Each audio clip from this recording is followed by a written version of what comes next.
Welcome back to the Casey Adams Show. Today I am joined by Greg O'Gallagher. Greg, thanks so much for coming on the show, brother. Dude, I'm pumped, man. I'm pumped to be here. Thank you for having me on. Of course. I know we got dinner last night. You're in Los Angeles. And it's been so cool because we've gotten to know each other over the past year of mutual friends. We met in Toronto, and just I've been aware of your journey and your social content for years. So like being able to chop it up with you over the past, I would say 6 to 8 months has been super cool. And of course, always great catching up like last night. But for people that may not know what it is that you've built, Kino Body, and just what you do on social, I'd love for you to just give a super high level intro before we dive into the conversation today. Yeah, so I started when I was 19 years old, and I want to show people how to actually look like movie stars without living your life in the gym. A simplistic approach to transform your body. And, over the years, we've had hundreds of thousands of people transform, and then we've kind of launched into some really awesome supplements to accelerate your results on the program. So it's been a very fun journey, but at its core, we're helping people transform and look like movie stars. I mean, I remember like seeing you on social, and even still to this day, we were talking last night. I'm doing this program. I completed 75 hard, and it's by no means a fitness program. It's all geared towards like the mental discipline aspect, but fitness is a huge part of it. Like for you, what led you to like going so deep into fitness, like wanting to not only look good, which a lot of men like naturally want to look good, whether that's to get females, for self-confidence, you name it. What for you growing up led to this obsession with, not only the movie star body, but fitness in general? I remember clearly as a kid figuring out, like I used to have these action figures like Brick Bazooka, Batman, and I remember like they were powerful and strong. And at 6 years old, I actually learned that you can actually work out, build muscle, and look better. And I thought that was the coolest thing in the world. Like I asked my dad, like, hey, can I ever look like this action figure? And he said, yeah, you just got to work out, do some push-ups. And I was like, that's the coolest thing ever. So the idea that everyone watching, sitting down, you can actually look better, get stronger, be healthier, have more energy, feel better, that's like the most amazing gift in the world. So why wouldn't you take advantage of that? So I just fell in love with the idea of training. I wanted to lift weights when I was like 10. I was like salivating to train, to build, to become strong. And obviously I grew up in the 90s. And that was like kind of the decade of movies when it was like the big action stars, action heroes, and I wanted to have that physicality. And so it just was so clear to me the power of training. And I was super drawn into it. I love that. And where did you grow up specifically? I grew up in Toronto, Canada. What was it like growing up in Toronto? I know that's where we first met. And by the way, where was the place that we went for dinner that one time? It was the Blue Bloods. Blue Bloods. That's such an epic spot in Toronto. Yeah, it's a really, really cool spot. It's in that castle and really private, yeah. So growing up in Toronto, like what did your childhood look like early days, prior to 10, becoming obsessed with fitness and knowing that you can change your body and like going deep into that path? Like what were some of the early days of childhood like? So I had a big family. There's 5 kids, and Wow. I'm second oldest, and it's 4 boys, 1 girl. So it was a lot of sports, video games, fighting. My brother and I, we hung out, played a lot, but then we also fought a lot. So it was a fun childhood, and we played a lot. I played a lot of hockey and soccer, and I actually, as a kid, was a little bit smaller than, like, I was kind of on the smaller side as a kid. I just always remember wanting to feel strong and powerful, and so as soon as I could, I wanted to work out. Yeah.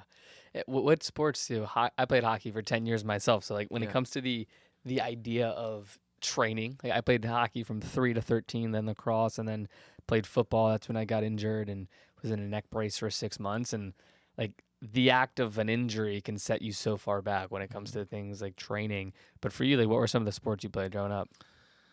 And what was your mindset on sports back then, right? Like there's the training aspect to look good, but like the idea of discipline, like how did that play a role in your life in the early days from your siblings or your family and the values that were instilled in you?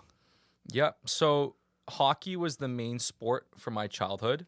And I actually loved, I actually loved hockey a lot. It was fun. But again, when you get to a competitive level, it's a lot. Like it's a big commitment. You're driving everywhere. You're going to a different tournament. The tournaments are fun, but you're doing all these practices. You finish school. You got to do some practice. Like it was actually a lot of work for like a 9-10-year-old to be doing all these different practices and games. But I definitely enjoyed hockey a lot. Like there's nothing like getting the puck, deking through some people and putting the puck in the net. It's one of the most satisfying feelings in the world. Like basketball, like people love basketball obviously right now, but when you score in basketball, it's like, who cares? It's like nothing. Okay, another 2 points. When you score in hockey, like you're lit up, especially if it's like a freaking awesome goal. So I love playing hockey a lot. But I really I was very drawn into like boxing, martial arts, jiu-jitsu. That's kind of like the path I was like kind of very interested in.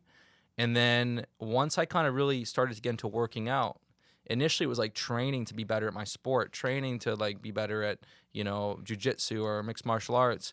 But I actually just kind of more fell in love with the training aspect. Training to become stronger, training to become more powerful, training to achieve a one-arm chin-up, training to like create like that Greek god physique. So I actually just fell more in love with the training than a specific sport kind of pursuit. And I know you, when it comes to training overall, I know you talk about like your lifting routine, and I'm sure it's changed over time. Like 2 days a week, you say, like key lifts, 10,000 steps, like making sure you're, adding in some fasting. Like, what is your current routine in the gym right now, May 2023? Yeah. So for the longest time, I was really pushing the idea of training hard 3 days a week, tracking your lifts, getting strong on key lifts. Over the last year, I've been training twice a week, and it surprises people. They freak out about this, but I actually train twice a week. Depends on the days, kind of change around, but say Monday, Thursday, and I do some key lifts. I usually just do 2 sets, 2 like hard sets, and one day I'll do some more chest, arms, and my posterior chain, some Nordic curls or Romanian deadlifts. And the other day, I'll do some heavy shoulders, back, a little bit of arms, and I'll do some, pistol squats or Bulgarian split squats. And I love the twice a week. I've been able to make strength gains on it. I've had clients that typically did 3 days that are actually finding 2 days is really, really powerful. And it kind of surprises people. But one of the benefits of training twice a week is that when the goal is, and most people, they need to lean down. Most people actually need to strip off body fat. They don't need to add tons of muscle. They got to get leaner. Very few people are 10% body fat. It's actually very, very rare.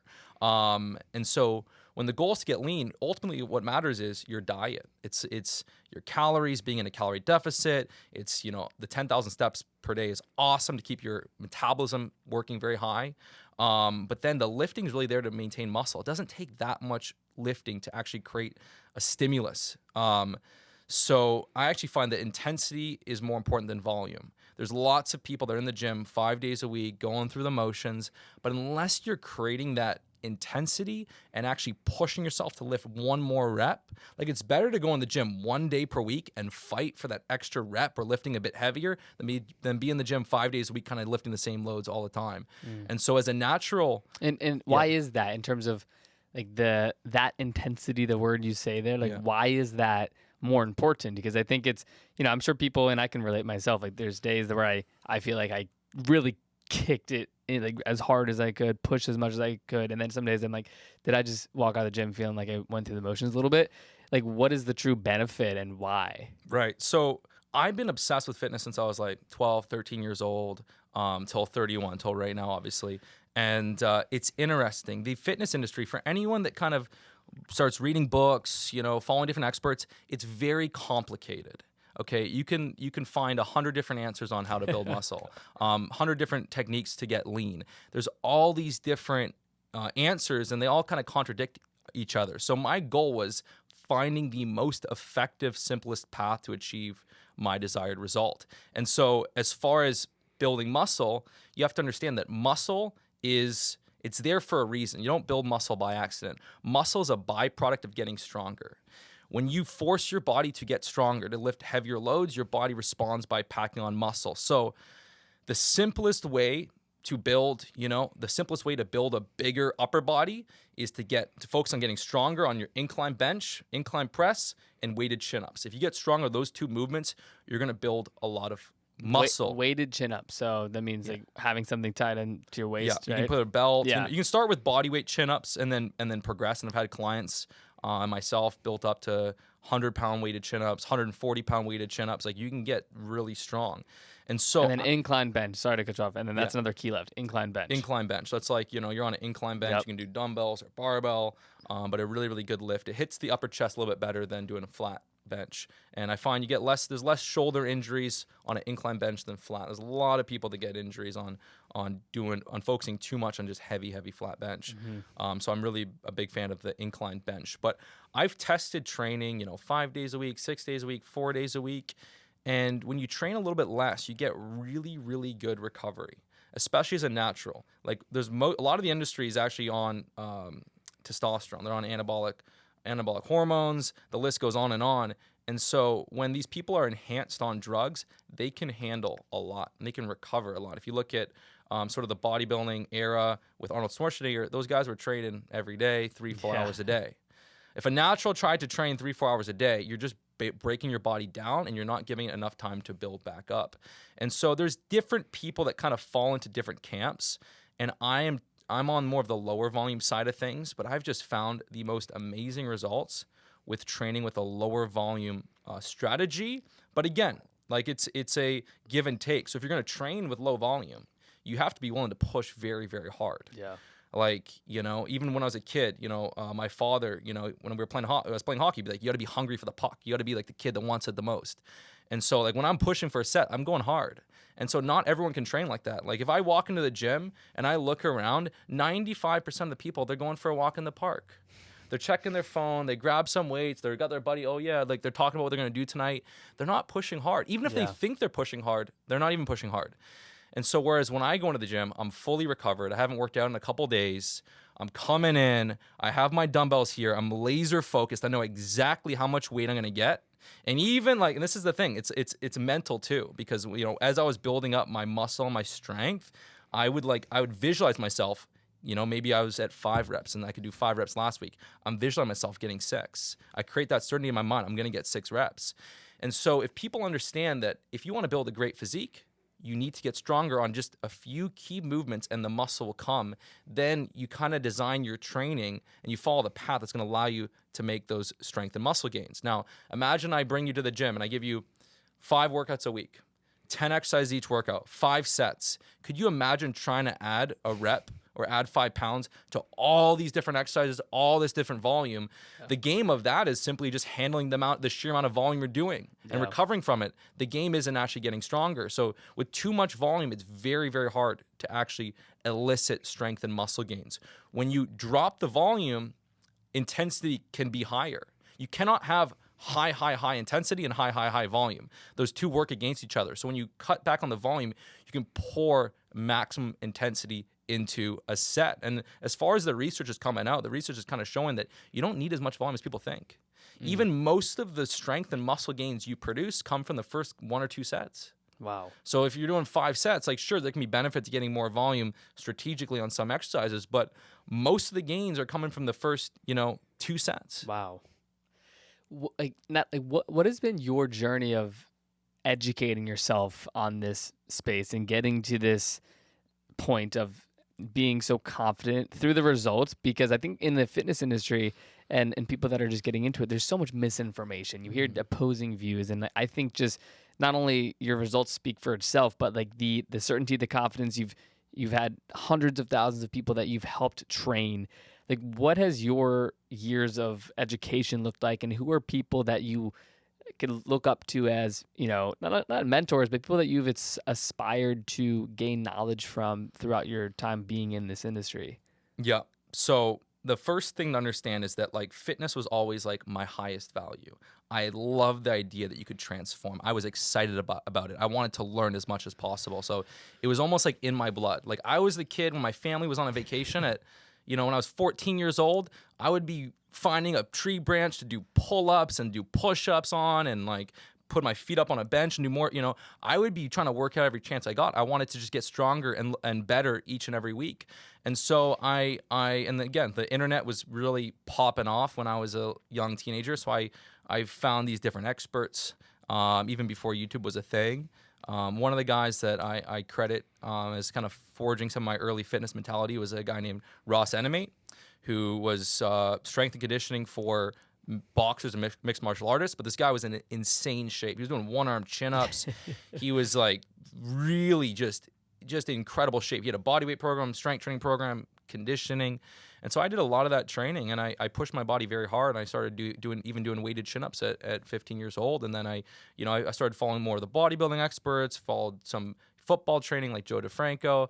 I followed some of like the conventional programs like Starting Strength, some different conventional bodybuilding programs. I followed and tested it all.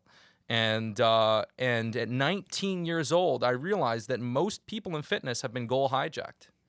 Most people are following a routine that's not even giving them the results they want. Think about it. You got guys that are obsessed with squatting and deadlifting very, very, very heavy. Why? The goal is to look like a movie star. Unless you're a powerlifter and that's your thing, right? Unless you're training to be you're a professional athlete and training for your specific sport, football, hockey, basketball. Unless you're any of those things, the goal is to be strong, healthy, injury-free, and look incredible. Yeah. And so when I was 19, what I saw was that a lot of people were getting hijacked into bodybuilding and just putting on way too much mass. Ask any beautiful woman. They do not find that look attractive. If you're 5'10" and 210 pounds, they're like... Yeah. And people will act like it's so weird to want to look good to be attractive towards women. Yet everything in your biology is designed for that, to survive and replicate. There's nothing wrong with wanting to look attractive. That's what you're, by design, that's what you're built for. And so a lot of men, what I saw at 19, they were focusing on getting way too big, way too much mass, and carrying excess size is not good for you. It's not healthy for you. And they'd also be focusing on just trying to deadlift and squat 500, 600 pounds, and a lot of times they would get injured. And so I kind of came in, I was like, dude, this is all wrong. These guys got it all wrong. They're goal hijacked. They got it backwards. You want to look like Brad Pitt and Troy. Yeah. You want to have the sculpted shoulders, the taut waist, be lean, be strong, be able to do, chin-ups with 100 pounds, be powerful. And you want to achieve that without, again, if anyone sees fitness, they see most people are teaching, be in the gym 5-6 days a week, eat every 2-3 hours, Tupperware. And it's just like this full-time job. I was like, no, you want to have the freedom, right? Because I always believe fitness should enrich your life. It shouldn't consume it, okay? So you want to have the freedom to have this amazing body that powers you through life, that gives you confidence, that gives you energy, where even your natural testosterone levels are functioning at a very, very high level. You walk through life and, women find you attractive. Men see you as someone, like they respect you because you have that physicality. You want to let fitness enrich your life, and you cannot do that if you're living in the gym every damn day and you hate your diet and you're miserable. Yeah.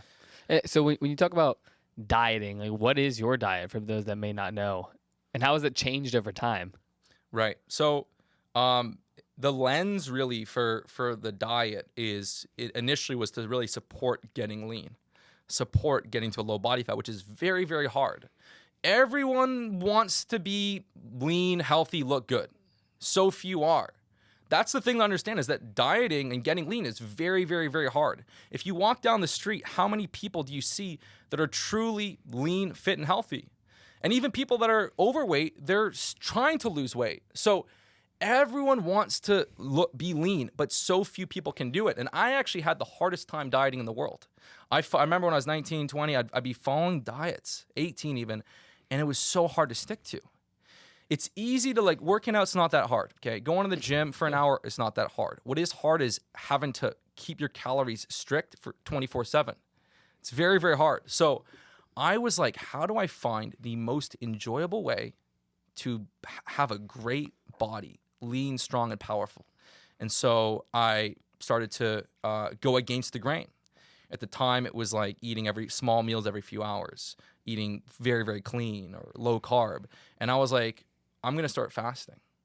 The time, okay, think about this. We're talking about 2011. In 2011, if you told anyone you're fasting, they were like, that's terrible for you. You're going to lose muscle. You're going to crash your metabolism. It was the whole thing back then was you have to eat every few hours to stoke your metabolic fire, which is bullshit. That breakfast is the most important meal of the day, which is wrong. And so I went against the grain. I said, I'm doing a fast. I'm saving the majority of my calories for my big feast at dinner. I'm going to eat light during the day. It's kind of like that warrior style where you fast forage during the day and you get to look forward to this big feast. And this is how your dopamine system works, right? You strengthen your dopamine pathway when you put in work and then you get the reward. If you get the reward without work, you break down your dopamine system. So I found like this, when I started doing this fasting style, my dopamine signaling would get very, very strong. I'd end up being so productive with work during the fast. I just want to get some work done. I'd have a coffee and then I'd eat kind of light during the day and I'd get to have like a massive dinner. And then I didn't eat any desserts or even added sugar for a while. And then I realized, shit, if I actually fit in the last 400 calories to chocolate, I can adhere to this diet easily. Yeah. And every time I got to my leanest condition, I would fit some chocolate in at night. Okay, so let's say I'm cutting on 2,300 calories. I'd eat 1,900 calories from wholesome food, fruits, lean meats, some veggies, potatoes, etc. And then I'd get to have my, little chocolate almond bar, and I was like satisfied. But when I ate healthy, clean, you gotta eat clean. You gotta have sweet potatoes, rice, chicken, this and that. Then when I finish my calories, I'd be like, I have that temptation. I still I don't feel quite satisfied. And then some days you'd go over. Yeah. And then again, a lot of people that have a hard time getting lean, a lot of the issue is that they're binge eating. They're strict like crazy 4 days in a row, and then they blow it all and they go way over, and that strategy will never work. Yeah. And it will never work for women because women on average are smaller, they burn less calories. So if a woman binge eats, it is such an uphill battle to undo that. It is so hard. So you have, I was gonna say like just because there's so many like not only rules to follow or like this analysis of what you deem as like the best way to go about it, but from a like high level like fitness perspective, I loved your perspective on like why you get fit, to have a powerful body that can power you through life. Like I would love to hear your perspective on that in a deeper way of like, what does being fit mean to you? Obviously there's the look and the feeling healthy, but you see this all the time of, the cliche quotes, health is wealth. And, if you had all the money in the world, but you were fat and overweight, like you would trade a large portion of your money to be healthy, right? Like when you're in the hospital and you could be extremely wealthy, like your health is all that matters. Like outside of working out, fitness, like how do you think about longevity and staying fit from, 30 to 100 years old? And like, what's your thesis on that as someone that is taking health so seriously and moving into life for yourself and even future kids? Right. So it's very, very interesting. You experience life through your body, right? Through your mind, your body. And so you could have your external life could be amazing, could be perfect. You have lots of money, all this stuff. But if internally your body does not feel good, it's not going to be a really, really great life. So you want to make your body also not just look, but feel as good as possible. And so, that obviously requires, a few things. And even this is why, like in the last couple of years, I've been talking a lot about how to actually build, right? How to actually support high level of testosterone naturally. We have this sort of epidemic right now where most men are low testosterone. Our T levels have dropped on average 40% since the 80s. And so that in and of itself is going to hurt your quality of life. So, I mean, yes, you want to look better, look good. And again, looking good within reason is a sign that you're healthy. Obviously, you have guys that diet way too hard. They restrict their calories. They look good short term, but they can't sustain it. So that doesn't work. But if you can build a great body that you can sustain, that in and of itself is a good sign that you have high quality health. Yep. But again, if you look a layer deeper, there are a lot of guys that have great physique, but their physique is built off of testosterone replacement therapy. Yeah. If you can build an amazing physique naturally, that requires a little more nuance as far as supporting your body's testosterone levels.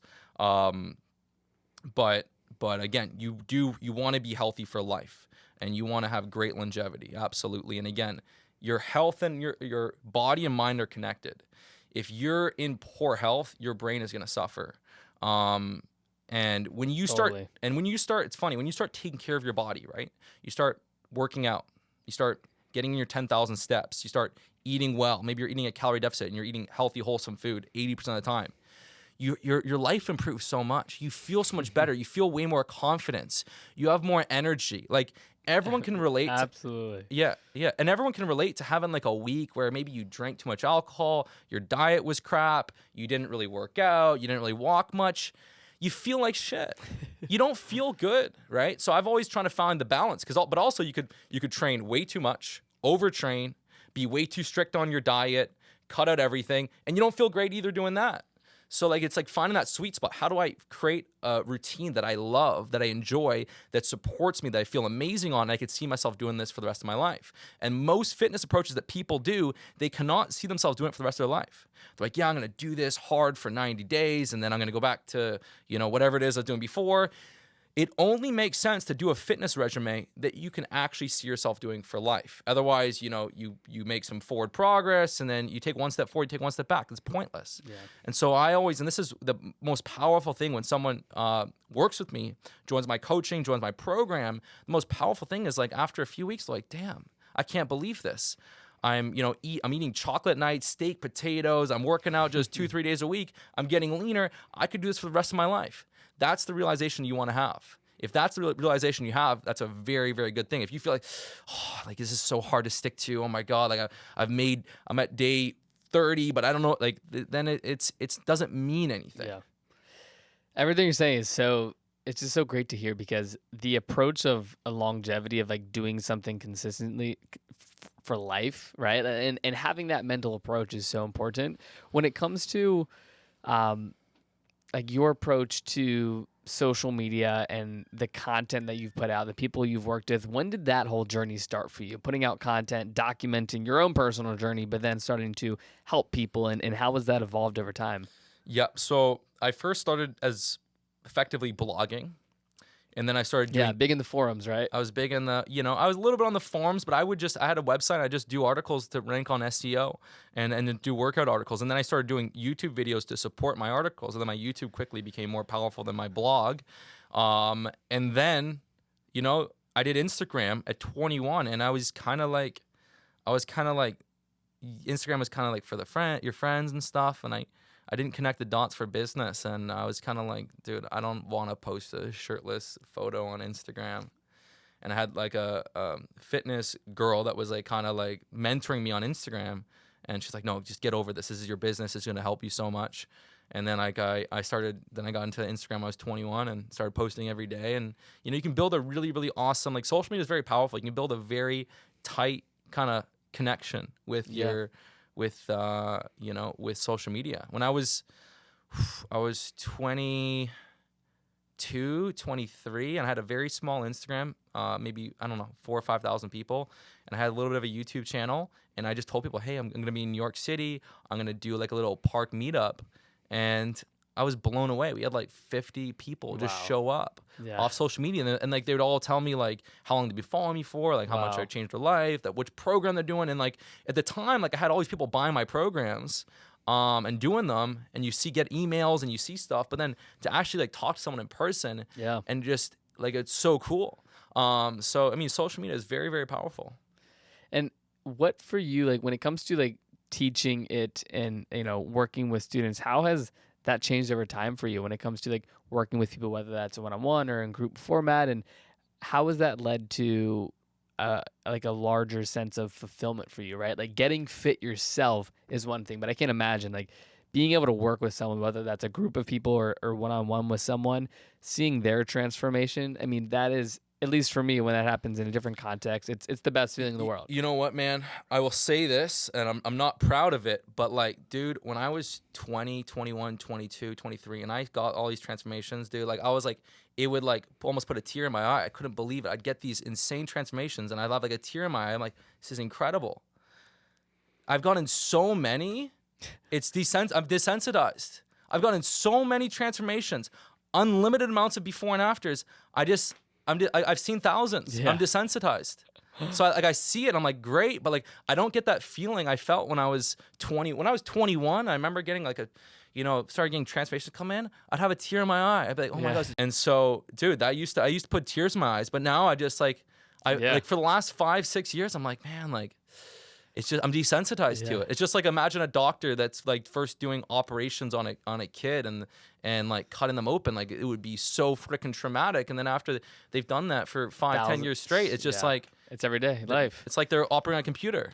That makes sense. And so I'm curious, right? Like that feeling that you felt earlier in life, is that something that you are seeking more of? Or where do you see that transitioning to, of like that feeling of maybe that's fulfillment? Like, what is your thoughts on that, right? Like there's a quote by Tony Robbins. He talks about success without the fulfillment is the ultimate failure. Like, what is your thoughts on fulfillment, knowing that, if I look at you and we're friends, like from a business perspective, you've been successful, from a body, like you're in peak shape. Like, what do you think about fulfillment, right? Because like for the outside world of people that are looking to get in shape, maybe start a business, like you've reached all of these incredible goals. So like looking into the future, like what do you deem as fulfillment, sustainability, and just life in general? Got it. That's a great question, man. I think that it's very hard to derive all of your fulfillment from one thing, right? So if you're getting you're trying to get all your fulfillment from your business or from making money, it's going to lead you eventually to burn out and become unhappy.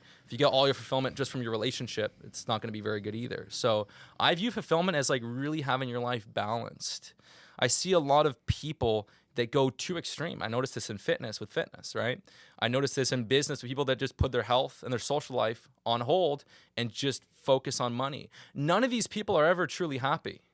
When you just focus purely on just getting fulfillment from one thing, which again, can never actually come. Like fulfillment is really experienced in this present moment. It's having a blast, building your company, building a great life. It's this present moment. It's not some end destination where you have $10 million in your bank account.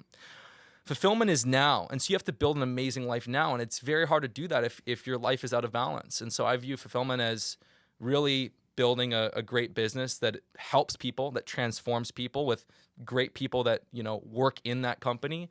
I view fulfillment as having, as well for myself, like staying in great shape, being injury free.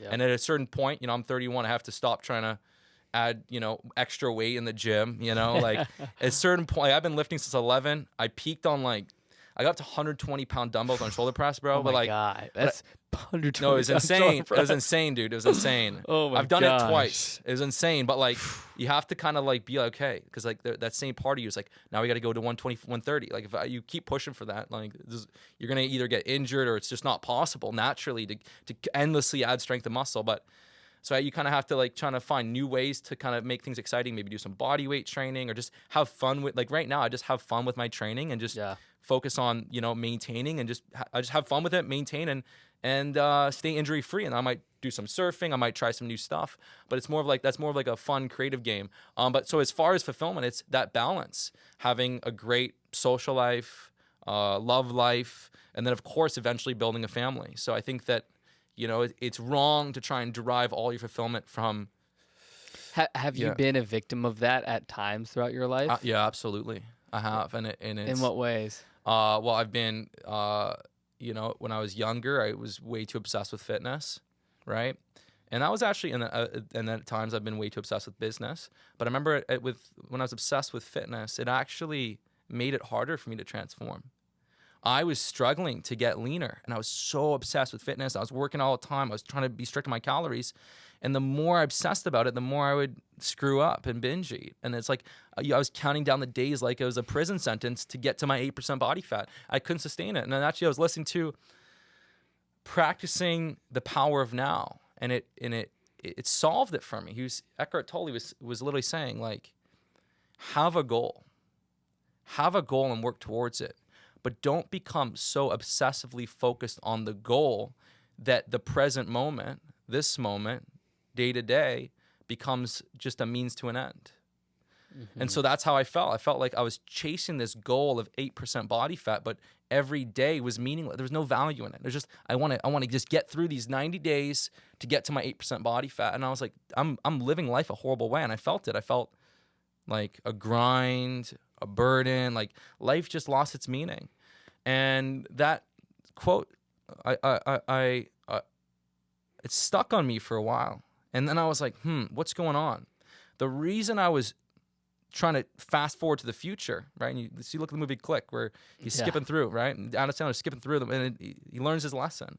The reason I was trying to fast forward to the future was because I didn't accept this moment. I didn't want to be here. I didn't like how I looked. I didn't accept this present moment. I just want, and so the most important thing everyone does, no matter what goal you have, is you have to accept this moment. Accept where you are now. You might be 100 pounds overweight. You might be 50 pounds overweight. I don't care. You have to accept where you are right now. That's the only way you can take right action. If you're resisting this moment, I don't want to be here, don't want to be here, that's not how you transform. You're fighting against it.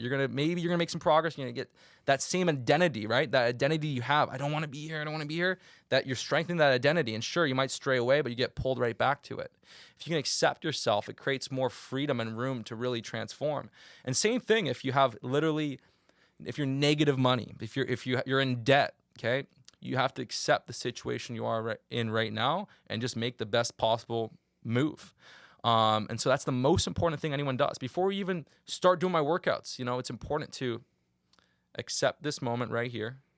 And then from there, you can start to take positive action forward. I love that. No, I mean, very well said. I think just even to like knowing that you've been through like what you talked about, the lack of fulfillment at times, of being so at times zoned in. And of course it's appropriate in some contexts as always, but to then have the perspective of balance, like what is your view on balance? And do you think that it's not only okay, but to go through ebbs and flows? Like how have you dealt with that now, knowing like what you've experienced and having learned from that? Like what would you tell your younger self and maybe younger entrepreneurs that are building businesses that are also looking to build and sustain a healthy lifestyle? Because I think it's so easy when you come across people and you can see like they might be hyper obsessed in one area, which is great at times, but then over time, especially through my experience of interviewing hundreds of successful people as like yourself, like they quickly learn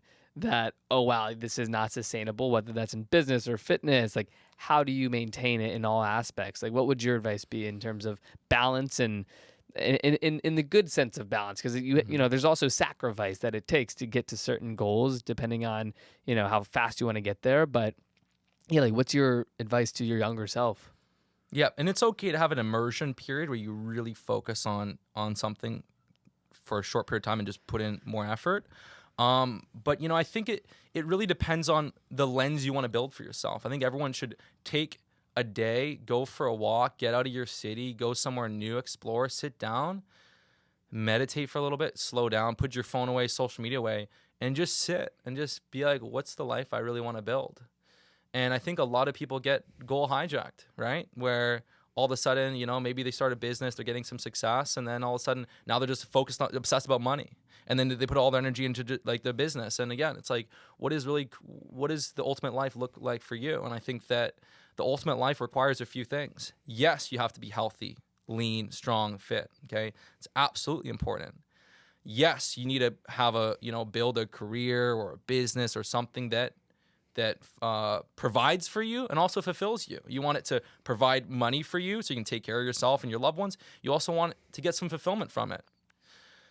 You want to have a great social life or love life, and you want to have that for sure. And you want to, have some adventure or have some stillness in your life, some time for yourself.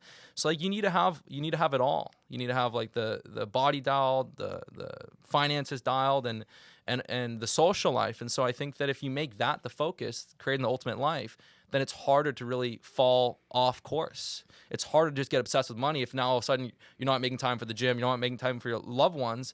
And so I think if people just understand like the goal is, and a lot of people have it wrong.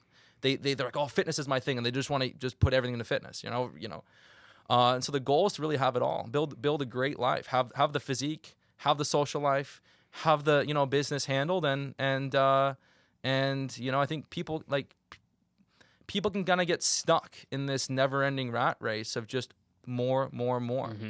I see it in bodybuilding. Like I've been up to my heaviest. I was like 188. What do you maintain right now? I haven't weighed myself in a couple of weeks, but I'm around. I stay around 175 to 180. Okay. But like one of the biggest issues is that people just want more and more and more. And it's almost insecurity driving them. What's the reason to continue to get to 200 pounds, 210, 220 pounds? And so when people just chase more and more and more, they never actually find fulfillment because it's always that next thing, right? Oh, I got this nice Porsche. Now I want this Lambo. Now I want this. And they're just kind of chasing the future moment. They never actually feel fulfilled. So I think one of the most powerful things someone can do on a daily basis for 10 or 20 minutes is just to find some stillness. I actually recommend everyone listen to Practicing the Power of Now. It's a really good, it takes the essential teachings from Eckhart Tolle of Power of Now and puts it almost into like this really amazing kind of meditation. I recommend listening to that or meditate. Where do people find that to listen? Is Anywhere. it like a YouTube video or It's I think Practicing the Power of Now? It's an audio book, so you can get it on anything, iTunes or Audible or Amazon. I think it's like $12 or $13. I'm not an affiliate for it, unfortunately, but it's changed my life, man. And I think it's important that everyone, you want to find more fullness. You want to have an awesome goal and vision for your life, but you want to get more fullness out of your day-to-day life. How do you create more fullness in your life? Yeah. And it's not just what you're doing, right? It's also how you're doing it. How do you bring more presence into maybe you're a chef, you're cooking. How do you slow down? Because our mind wanders so much. I remember when I was a kid, I lived life in my head. I was just off, I was a space cadet, just thinking about all these different things. Oh, what video games can play later? And so most of us, we live life in our head. Yeah. And most fulfillment, life feels full when you're really in the moment. So I think everyone should create more fullness in the moment. And if you think about your absolute best work, okay? If you think about your best work, no matter what job, career you have, your best work is always when you hit that flow state and you're not thinking about the past, the future, what you're going to eat that next day. You're not stressed about, oh, we got to make this work. You're just freaking having that deep joy for what you're doing. You're just immersed in the moment. Even if you're a professional athlete, snowboarding. When people are at their highest level, they're not thinking in their head. Yeah. They're in that flow state. And that's also where most of life becomes more fulfilling. So I think it's very, very important to actually be able to create more fullness out of your day-to-day life. I love hearing that. I was going to bring up like this idea of presence day to day. I know you've talked about it a couple times of just whether that's taking 15, 20 minutes of sitting down. I know I try to do that a lot, especially recently. Like, I used to find myself when I would go on a walk or run, I'm always listening to things, listening to podcasts, listening to music. And more recently I'll go through ebbs and flows of just like walking with nothing, right? Like not checking my phone, just observing and being in the present moment. And I find myself thinking things that I normally wouldn't think about because I'm not, filling my brain up with information that I'm trying to whether remember or learn from, but just think about the moment and be one with myself. And I know you brought up the power of practicing the power of now. Like, what other ways do you find not fulfillment, but presence in your day-to-day? And has it changed over time outside of a practice like what you brought up? Yeah, and this is harder now than ever before, okay? Like 10, 20 years ago. With social media, I'm assuming? Dude, oh my God. The dopamine, endless scrolling, that's Netflix binge, TV shows, social media apps, quick notifications, scrolling through Instagram or TikTok, Instagram Reels, TikTok, just all these different notifications. Like, it's just we're everything is designed, right? All these different apps are designed to keep you on the app. So they're very, very entertaining, and they just keep you engaged, getting those dopamine hits. And so it becomes harder to really sit still and be present. And so one of the things that I'll do is, sure, the meditation is very, very good, but sometimes I'll delete Instagram when I go, and maybe I'm, for 2 hours, I'm going to the gym, I'll delete Instagram and just kind of be present, or and then I'll re-download it because I use it for work. I use it as a tool. But sometimes I'll go with my friends. I'll just leave my phone. I'll leave my phone at home, and I'll just have no phone. Like, it's amazing how much more enjoyable going out with your friends and dinner is when you got no phone. Like, it is awesome. I used to do that all the time. Like, when I had a place downtown Toronto, I'd just leave my phone, go for a walk, meet a friend for dinner. And the night is way cooler when you're not living the life through checking your phone every 2 minutes. Because most people think about it. Maybe you're even at a bar. Maybe you're at a nightclub at a bar. Most people are just checking their phone. Yeah. Hitting the jewel. Fucking hitting the nick pen.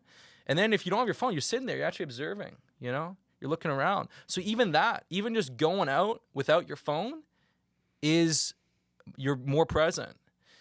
And even like this is funny. This is what I used to do. Like I used to like, you know, when kind of going to the movie theater was more of a thing. Every Sunday night, I would go see a late night movie at 10 o'clock. I'd leave my phone. I'd walk to the theater by myself. Maybe I'd meet a friend there. Sometimes I'd go see a movie by myself, which I love doing. I'll even go to dinner by myself, which I love doing. Because then you can just like chill. You can chill. Yeah. You don't have to, you know.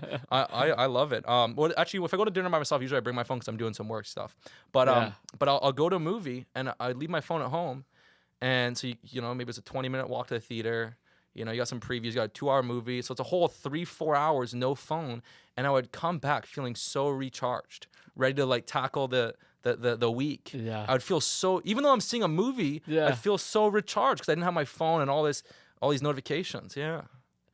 I love that. I mean, I think it's such a easy thing to get caught up in. And I think people, and I can speak for myself too, it's like when you realize, and I've always been my thought process on social media has always been like, be an active consumer when you spend time on it. Like, for example, when I go on social media, if I'm finding that I'm scrolling or checking stories and like, you know, seeing what people in my world are doing, I always try to be active within their communities, whether that's responding to someone on what they post or asking a question in the DMs or responding to a DMs or being active to send an audio message or a video message, like to be present to respond versus just the consumer behavior. And I've found that for me to be like, I don't know if it's I justify it or whatever it is, but when I reflect on the time spent on social, I most of the time don't look at it as like I was wasting my time, because I can reflect and say, wow, like, you know, for example, like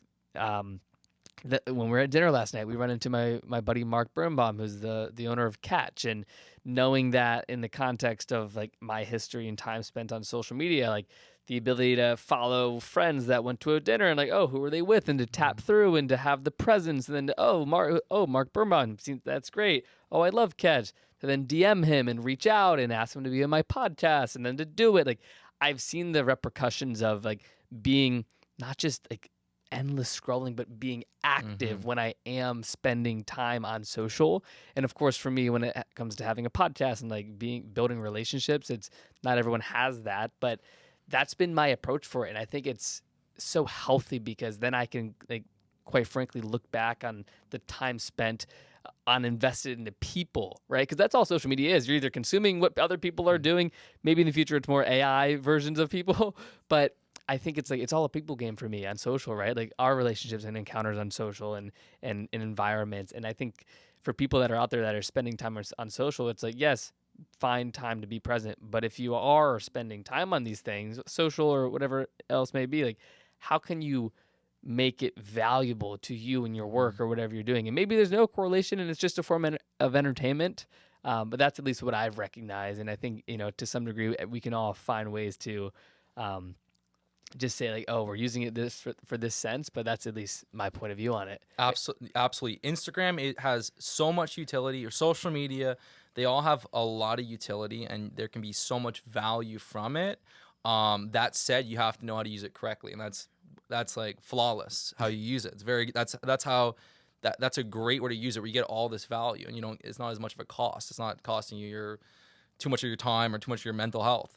But a lot of times people are on the app, and it's not like they're on the app intentionally. It's like they're not in control of their mind. Their mind gets sucked into it, looking for that dopamine hit, and like their mind is just absorbed in it fully. If you're using the app, it's good to have a little bit of space, right? You want to be a bit more in control. You don't want to get like sucked in, where your mind just kind of sucked in. You're just like, yeah. You want to just kind of like, again, this is what, again, this is power now kind of thing, but like there's two sides to you, right? There's like the thinking mind and the observer of the mind. So you can catch yourself thinking, and that's like the deeper level of presence. So if you can go through the app and not just be sucked into that thinking mind, but like realize you're on this app, realize it's addictive, kind of have that bit of presence through it, then you're not as sucked in, and then even be able to, put it away for a little bit. But again, it's hardwired to be extremely addictive. Even Yeah. if you're using the app to post content, and so you're getting value from building your personal brand, a lot of times people post, and it's not like you just put up a post and that's it. You post and then you check the comment, the likes, and just Yeah. it's like to get the dopamine hit every time. Oh my god, So Yeah. it's very addictive, and you have to use it intentionally. Yeah, absolutely. And when it comes to like social media, you've been on it for a while, and I just to for context, there's a couple of other topics that I want to bring up, but how have you changed your behavior on social over time, especially with the rise of short form content from when you started blog posts, YouTube, like you've really evolved with social. And from a personal branding perspective, like it's always obviously important to be on top of what's next and like capitalizing on and current short form attention or short form content that's available. But like, how has your behavior personally on social changed? Yeah. So, I mean, it's been 10 years now. And so, I mean, initially it was just photos. And then, they created like, kind of their basic videos, but the videos for a long time didn't get as crazy engaged. Like now it's like, it's it's not like Instagram, it's Insta Reels.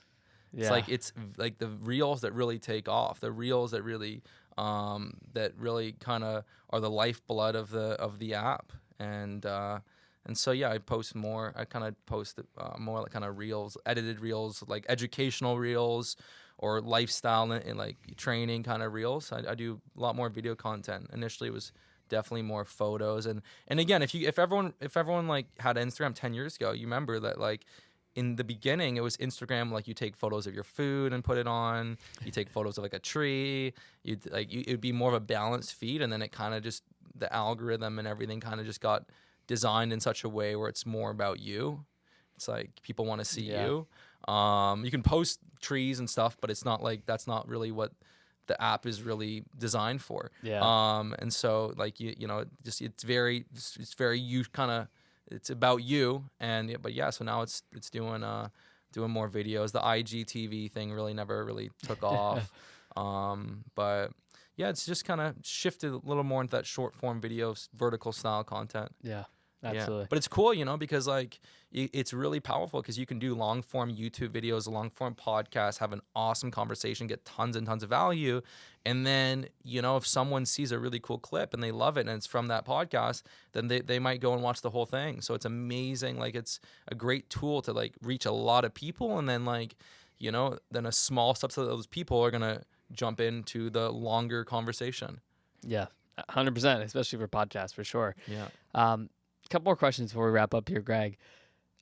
When it comes to like your journey from a business perspective, what have been some of the biggest lessons you've learned in business that you'd want younger entrepreneurs to know if you were to, go back in time and restart your journey today? Right. Yeah, it's been a pretty long journey. I mean, the first thing I'll say is that like I was kind of like, it felt more like a calling for me than like a wanting to start a business kind of thing. Like I just had this calling for fitness and really sharing my approach, and I just loved helping people in fitness. And the first little bit of my journey, I didn't try and make money. It was all free content. I'd spend hours a day emailing people. I just had this kind of calling to really help people. And so I think right now more than ever, like there's a sort of like in vogue, like start a business. But again, starting a business is something you like is very, very good if that's something you really, really want to do and it aligns with your highest values, but it's not for everyone. And so I think a lot of people are trying to like start businesses that they're doing it for the wrong reasons. But I think that really, really what it came down to is like if you're gonna start a business, a offer, then there should be a good reason for doing it. What's the reason? Does someone else have a similar offer? Like, why are you here? Why are you doing this? And so if there's a strong, powerful reason and something that gives you separation from the pack, then by all means, go and do it. But again, and also now more than ever, there's all this kind of marketing around like getting to 10K a month in 3 months, and getting results very, very fast. And maybe some people can do it, but it's such a small subset. Building a business is gonna be very, very hard. It's gonna take a lot. It's gonna be a lot longer than you think. I mean, it took me, time. It took me a long time to really even make a full-time income. It took years, not months. So I think that if you're doing it for the wrong reasons, you're gonna just waste your time. You're not gonna last. But if you're doing it for the right reasons and you want to take on the risk of starting a business, and you want to, take on the risk of, maybe it doesn't even work out, and this is what you're calling to do, then, that's what I recommend. And actually, you know what, to give credit to myself, I started my business very, very smart. Okay. I didn't waste money. I started very, very lean. I spent a couple grand the first year at most, maybe even $1,000. So I started my business very, very lean. I didn't focus on, I have a business. Now I got to hire 10 people. I limited that as much as possible. Okay, I got to get this guy to help me because I can't do all this back end tech stuff. Like I don't know any of that stuff. But I delegated the stuff I really hated, and I did most of it. And then as the money came in and it got bigger, I kind of found some strategic people to work with that really found what they love and I love. But he kept it small. I kept it very small. And then and again, building a business is essentially, especially when it's built around content and offers and stuff like that, it's essentially doing something, getting data, doing something else, getting data, doing something else, and then kind of being like, hey, what's working the best? What's not working? What's my hypothesis to improve? And so I was, and then I remember I started doing some YouTube videos that did very, very well. So I was like, hey, we're gonna put more energy on this YouTube. And then I started to get all these different questions from my customers saying, hey, what program to do? What should I do? Warrior Strat. So I started building a whole quiz before anyone had done it in fitness. Yeah. The first fitness about their body type. And then I have a little 5-minute video talking exactly about the problems with their body type, what program to do. I don't do that anymore, but dude, that shit, when I launched that, and then I started doing more YouTube videos, I things 4 or 5x. I was already doing amazing, and then did 5x in a year, without spending $1 on ads. And wow. So it's you have, because there's people that work very, very hard, but don't make much money, right? And because they keep working hard and they ignore all the data. The writing is on the wall. You want to work very, very hard, and then you want to gather all the data, and then you want to kind of tweak your sniper a little bit, and then go again. And so if you're working hard and intentionally gathering data, setting goals, and then adjusting, you're gonna start to make some good progress. But again, the key was I had this high value on it. I believed I had something that no one else had. I started it very lean. I started posting content. I focused on giving lots of value, free content, putting in the work, answering emails for hours a day before I was making any money. I found I was very slow to kind of hire and just kind of did a lot of the work myself. And I made sure the bank account wasn't going down. I didn't cost me, because I come from a very successful family, so everyone thought I had tons of money to start my business. I started with nothing. I started with, I had a couple $1,000 in my bank account, and that was it. I built it lean. And so I think that people out there, one of the biggest risks you can do is telling yourself, okay, I want to start a business or something. And then you just, it's like if the government started a company, they're like, okay, we got to get all these different people. It's going to be $200,000 startup. We got to spend this, we got to spend this. And there's no fucking money coming in. Yeah. And there's no value pouring out. Focus on doing it lean and not waste, because dude, Imagine you blow your life savings on something that doesn't even work. It'd be horrible. Yeah. So, and again, I don't know the data or research off the top of my head, but the reality is most businesses fail. Absolutely. It's over 90-95% of businesses, startups especially, fail. Fail within 3 years or something like that. Yeah. So, so don't be wise. Be wise with your own money, Yeah. Well, Greg, last thing before we wrap up here is just looking into the future. What are you excited about? And what fuels you at this stage in your life? Yeah, man. So, I mean, we're getting really, really awesome transformations and with Movie Star Body. And it's really, really cool. And, we got some awesome people under me helping really build the brand. And, I'm having an awesome time doing these podcasts, but I'd say the one kind of problem I'm really helping solve right now is this low testosterone thing, right? So, It's crazy, go get your blood work done. And it's pretty damn, you get your free testosterone checked, your total, your LH, FSH. The free is really, really important, but most people's free testosterone levels are very low, under 10 nanograms per deciliter. And it's not great. It's not when you're going to feel your best. It's not when you have the most energy, ambition, drive, confidence. When testosterone levels are low, it's linked to anxiety, depression. And so it's I'm helping men now really kind of reclaim that, get their T back, get their energy, that drive, the passion, the je ne sais quoi back. And so, that's been something that I've been working on. We created a really awesome product, Mojo, and I've had tons of dudes do before and after blood work, and you think a natural supplement, okay, we're gonna help them increase it 10%. We've had guys literally increase, okay, one, the biggest example, we had a guy who actually works for me. He tripled his free testosterone, but he was also very, very low. He had a disproportionate low amount of free T. He only had 0.7% of his testosterone was free. He got up to 2%, so we effectively tripled it. Wow. But we're having a lot of guys increase it 30, 40, 50%, and the benefit is not just helping you gain muscle. If you get a small increase in testosterone, it's not going to help you build muscle. If you increase it a lot, 50%, you're going to see a difference. But you have more energy, you have more drive. And here's the thing about testosterone is that if you're sitting at home and like the idea of going to the gym and picking up some dumbbells, if that doesn't excite you, if that feels hard, you got low T.